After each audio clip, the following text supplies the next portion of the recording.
Hey everyone, welcome to episode 8 of The Breakdown with Rothman Orthopaedics. I am your host, Alex Hammond. So today we're going to take a walk down memory lane with Chief of Sports Medicine, Dr. Michael Ciccotti, and President and Spine Surgeon of Rothman Orthopaedics, Dr. Alex Vaccaro. Let's get started. So I'd like to welcome in Dr. Michael Ciccotti and Dr. Alex Vaccaro.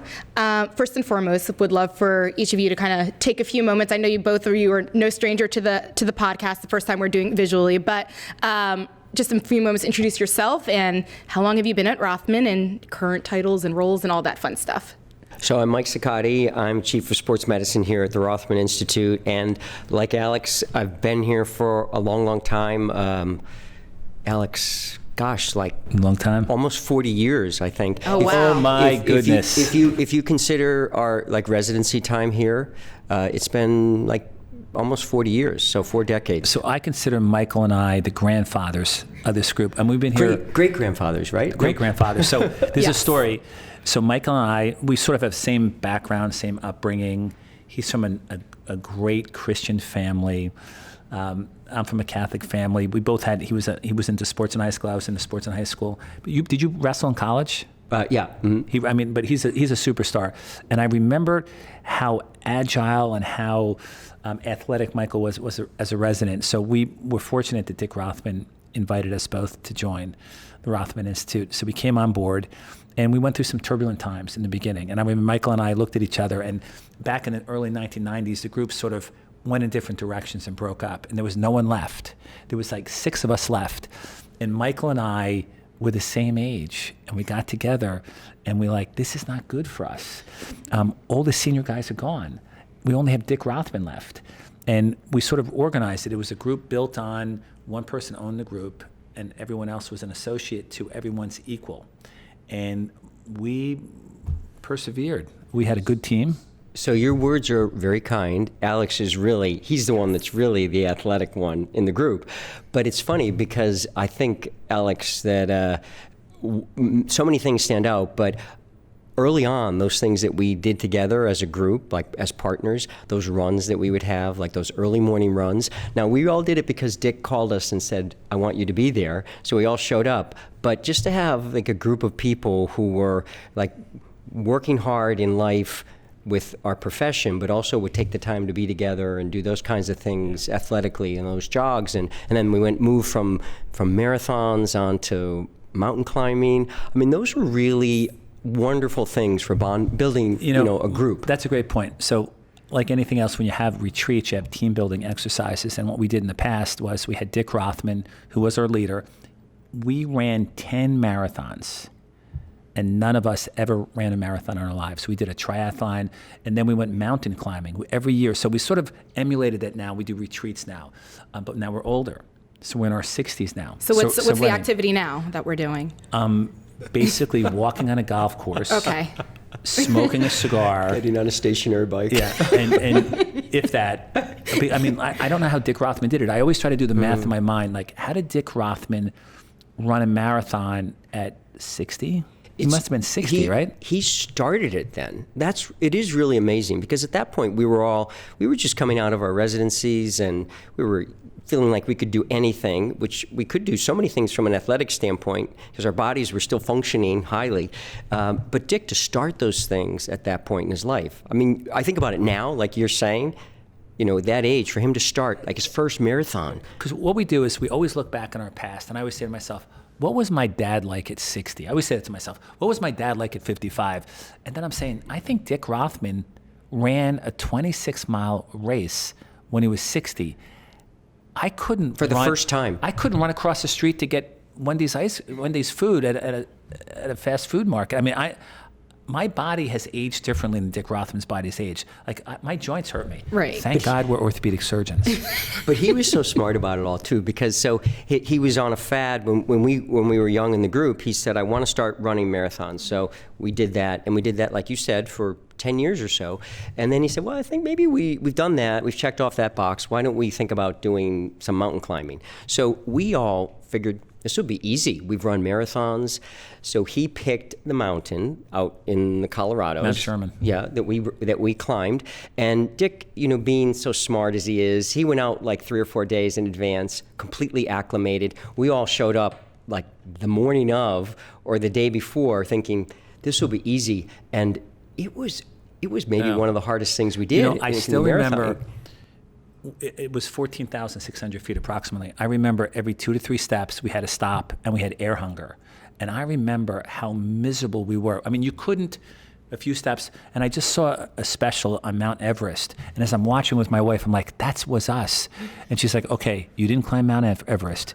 You climbed the hill in our backyard. But close I go, enough if you haven't prepped for it, though. Yeah, honestly, exactly. like if you haven't trained for it, probably felt like a little like Mount Everest. Diamox for high altitude. I mean, it was miserable. Now we're reflecting now. Mike, should we do something athletically challenging? We have to think about it. Nah. How do we challenge it? So here's the question I have for both of you. So you both said that you went through the turbulent time. So what about, you see people, your mentors leaving. What made you stay then? I hear the stories obviously about Dr. Rothman and, it seems like fearless leader. So what was it about made you both stay? I'm sure you have your perspective. I think just believing in him. He basically, his mantra, this idea of providing the highest clinical care possible, non-operatively in the office, clinical evaluation, surgical care, but then also the highest level of academic pursuit, research and education. And he really believed that. That was part of his DNA. And you couldn't help but be with him and be just intoxicated by that. And I think that was something that was just so real and so tangible that kept us. He was a father figure for us. So he's the type of person that would take like a Michael Ciccotti, who's a superstar, and take Michael to a different level. Like, I remember we were interns and residents, and he's like, today we're going to do Saturday morning public speaking exercises. And we're like, we would like to just sleep and eat. No, and he would hire a public speaking expert to come in and sit down and how to handle the press, how to make a soundbite. So he took us and made us something we were not. And then we started to believe in ourselves and we stayed together. So the 6 of us stayed together, and all 6 of us stayed together throughout the years, and we're still together. One moved on, got a job offer to be the president of another organization, but the rest of us stayed together, and no one's retired yet.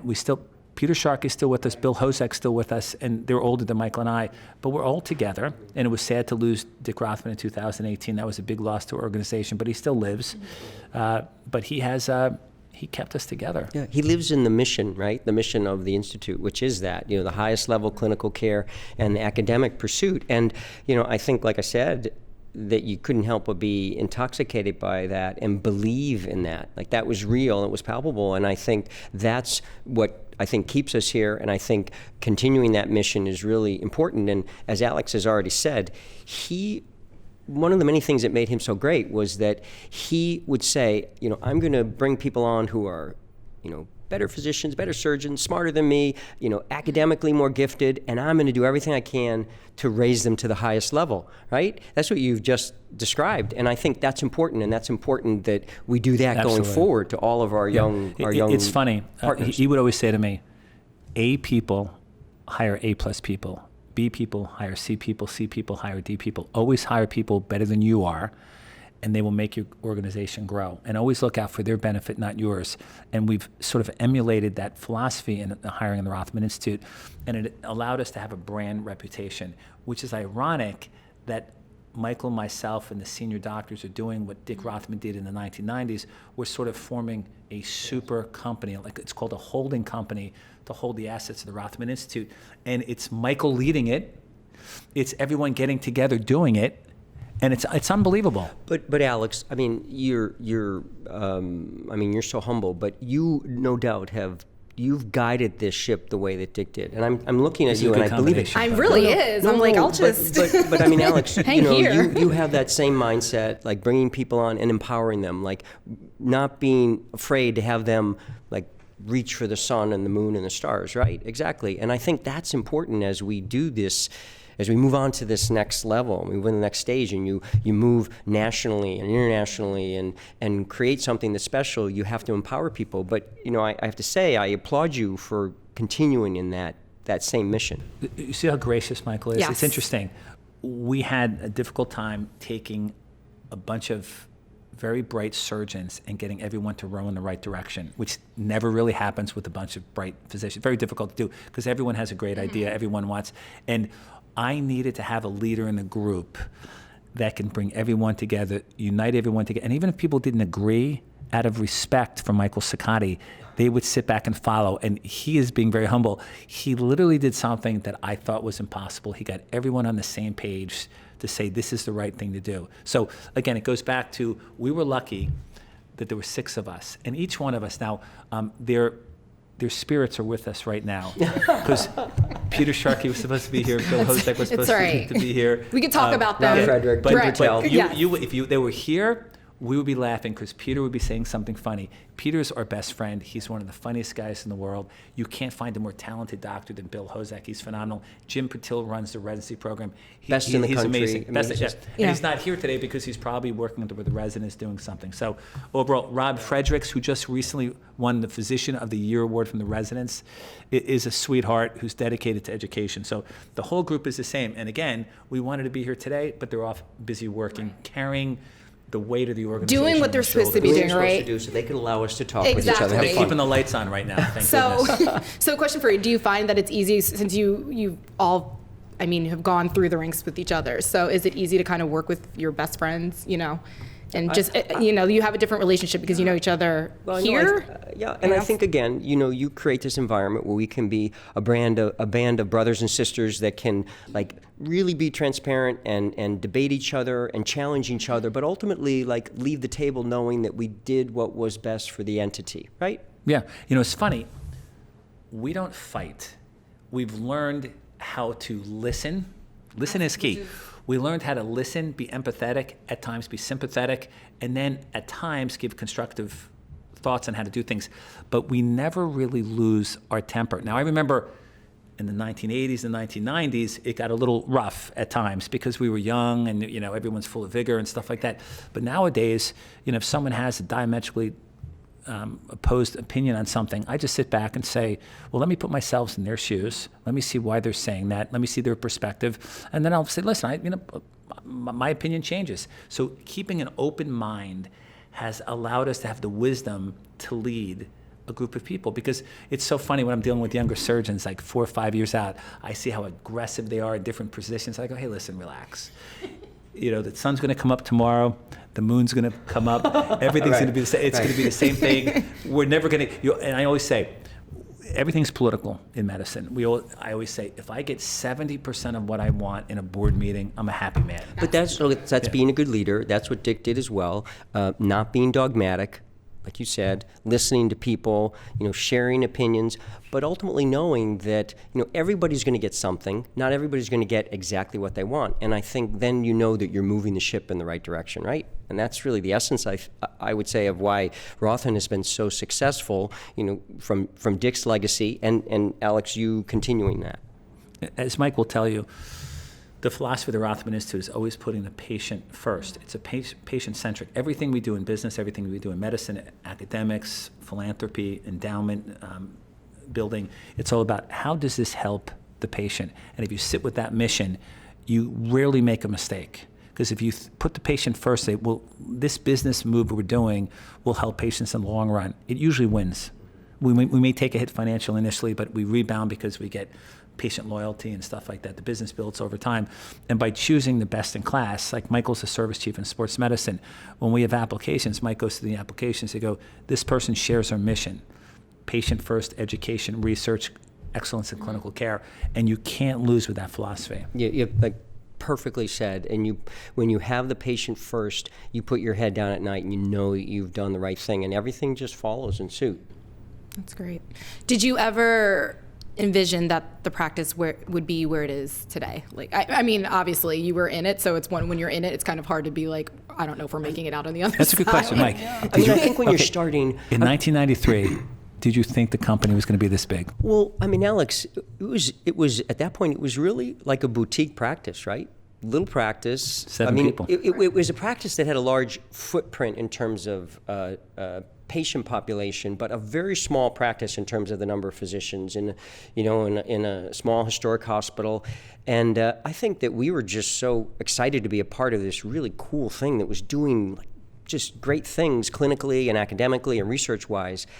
And then the train is like moving, and there's momentum that's created. And now it's pretty amazing, right? I mean, a practice that has a global footprint that across the world people know because of the research and the clinical aspects of it. So it's interesting. With Dick as our leader, anything was possible. So I am not surprised. I'm surprised how quickly it occurred.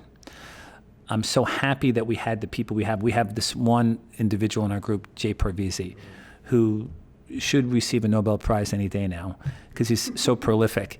And Dick just pulled these people together. So I'm so happy we're as big as we are. It gives us leverage with a lot of things that we want to do for patient care.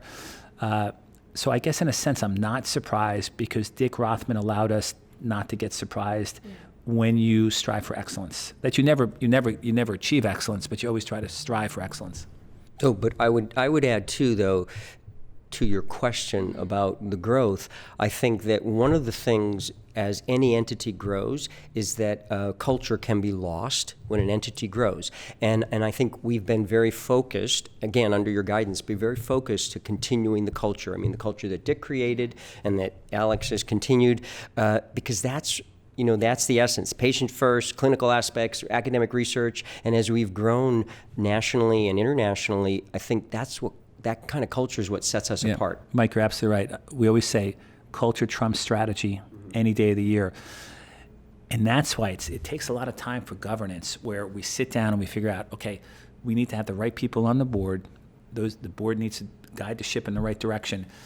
We can't be focused over here. We have to stay straight in our mission and loyal to that mission. And you're right, once we lose our culture, which is excellence in patient care, research, innovation, we will not be the Rothman Institute in the future. So hopefully the next generation of leaders, because Michael and I are in our 60s now, we're looking for a retirement home now. Oh. Only kidding. You heard it here first, right? We're not. Now remember, Dick Rothman operated until he was 81. Wow. Jerry Kotler, 72. So I look at the age of orthopedic surgeons. I'm like, well, that's a long time in the career. Great. Yeah. So we'll see what happens.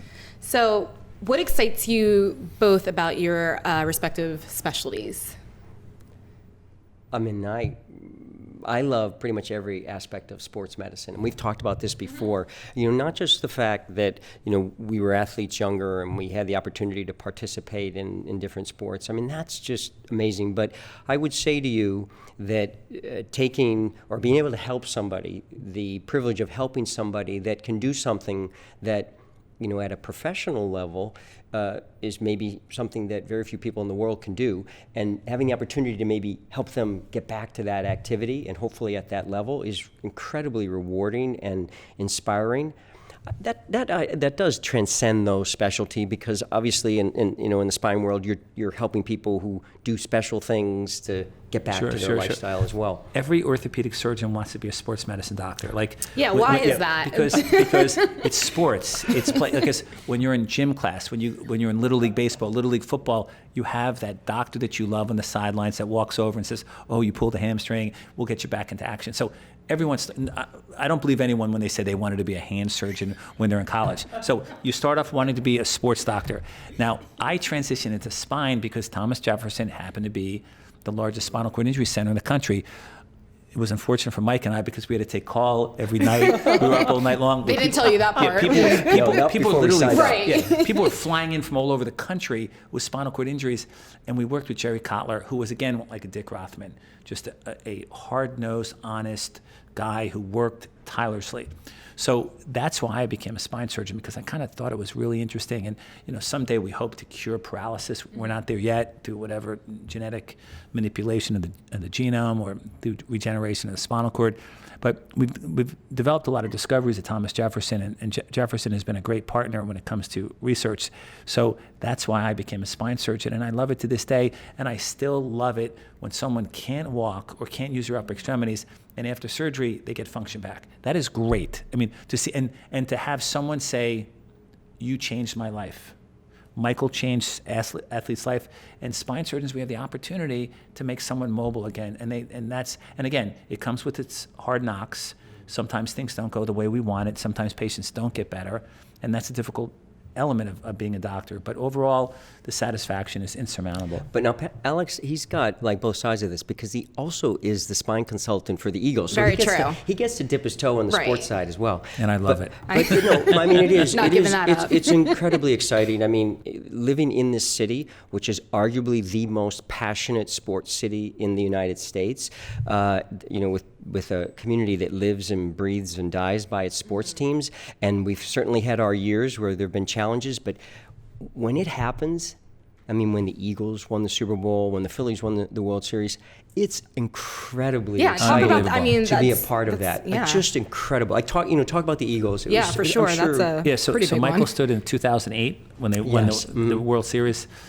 We won the football World Series in 2017, and Super Bowl maybe, right? yeah. So being at the stadium, being on the field, watching Nick Foles beat Tom Brady, you can't describe it. I remember I do what I always do. I'm sitting there making deals with God in my head.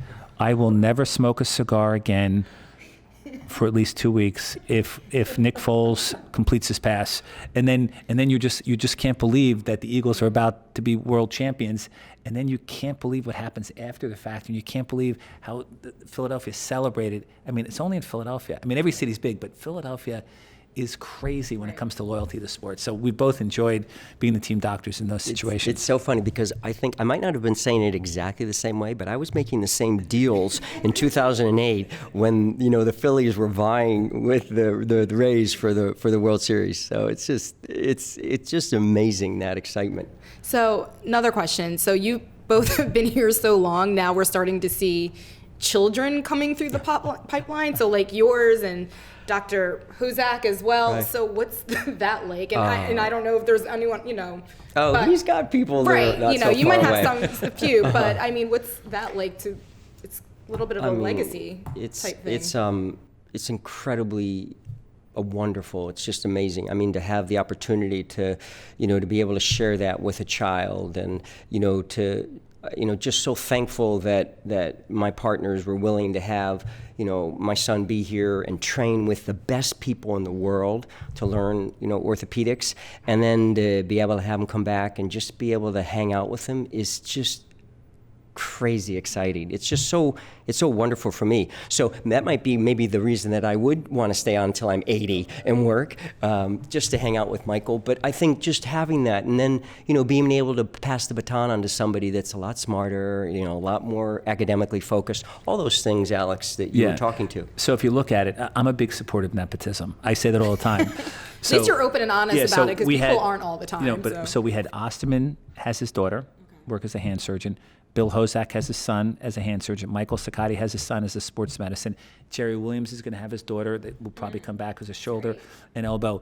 So we have a heritage of encouraging people. And I say, when we sit in the residency selection committee, I always discount a child of an orthopedic surgeon because I know the dedication. Michael wasn't home. Michael was traveling. I wasn't home. I was traveling. I was lecturing.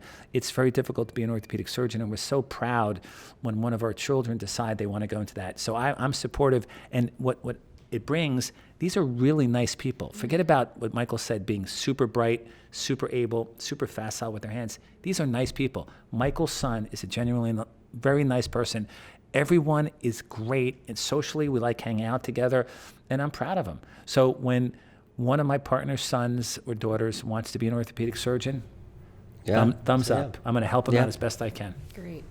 So before we kind of wrap up, just want to give you both what's your hope or your vision? What's your for the future of the practice? What are your thoughts on that? What do you want to go first? I branch off in so many different ways. I would like us to continue to do research, continue to change the way we practice medicine, continue to be a leader in the business element of medicine, maintaining the independence of a physician.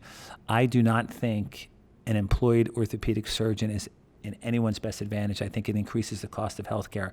So I want to hopefully over the next 15, 20 years, remain an independent orthopedic group that blazing a path for research, putting out great orthopedic surgeons that help people. That would be my vision. Yeah. And, perfectly said. I agree with you completely. I think us having that mission set in place by Dick Rothman that Alex has continued and our current leadership has continued, that clinical and academic excellence that's now expanded from a regional practice to a national footprint to a global footprint, and being an independent practice allows us to continue to ask that question, how can we do this better, right?